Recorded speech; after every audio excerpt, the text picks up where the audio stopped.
খুব ছোট করে বলে দেবো দাঁত তোলার পরে এক্স্যাক্টলি কি কি করণীয়। যে তুলোটা আপনাকে দেওয়া হয়েছে, দাঁতের ডাক্তার ওটা সকেটে দিয়ে দিয়েছেন, সেটা প্রেস করে রাখবেন 1 ঘন্টা। 1 ঘন্টা পরে তুলোটা ফেলে একটা কাপ আইসক্রিম বা ঠান্ডা দই খেয়ে নিতে পারেন। এরপরে আপনার ডাক্তারবাবুর পরামর্শ অনুযায়ী যে ওষুধগুলো দেওয়া হয়েছে, যদি কোনো অ্যান্টিবায়োটিক ব্যথার ওষুধ থাকে সেগুলো কিন্তু খেয়ে নিতে হবে নিয়ম করে।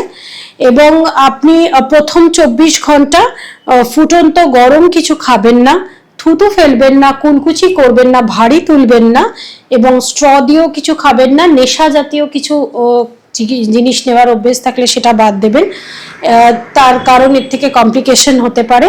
কিন্তু যথেষ্ট পরিমাণ আপনি জল পান করতে পারেন এবং সেমি সলিড বা একটু নরম করে সমস্ত খাওয়া দাওয়া, পেট ভর্তি করে খাওয়া দাওয়া করতে পারেন, স্নান করতে পারেন এবং নর্মাল কাজকর্ম করতে পারেন। প্রথম 24 ঘন্টা খুব বেশি ভারী বা প্রেশার দিয়ে কিছু না করাই ভালো।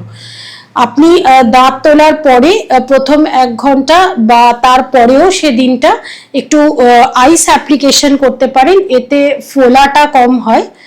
এবং আরেকটা কথাও বলে দিই যে দাঁত তোলার প্রথম 24 ঘন্টা কেটে গেলে আপনি কিন্তু নর্মালি ব্রাশ করতে পারেন। আস্তে আস্তে আপনার সুবিধা মতো নর্মাল খাওয়া দাওয়ায় ধীরে ধীরে ফিরতে পারেন, তবে অবশ্যই একটু নরম দেখে খাবেন।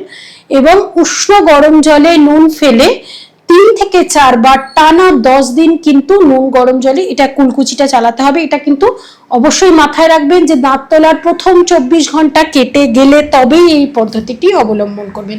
3 বার 4 বার করে মুখ কুলকুচি। এছাড়াও দাঁত তোলার 24 ঘন্টা পর থেকে খাওয়া দাওয়া করার পরে একটু করে মুখ ধুয়ে নেবেন, এতে ইনফেকশন হওয়ার চান্সেস কম থাকবে। আপনার ডাক্তারের পরামর্শ মতো বাকি নিয়মগুলো ফলো করবেন।